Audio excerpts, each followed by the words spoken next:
Here is step-by-step guide how to delete your cache on your Telegram account. So first of all, open Telegram application on your phone, and after that tap on gear at the bottom right corner. And once we're here, scroll down until you find data and storage section right here and tap on it.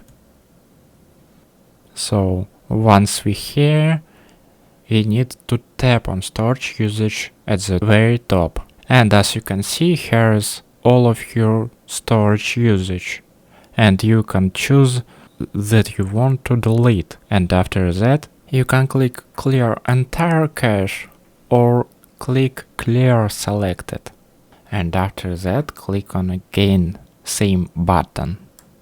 So now I'm gonna wait a couple of seconds or minutes. That's it. I hope it helps convert this new video or this playlist about Telegram.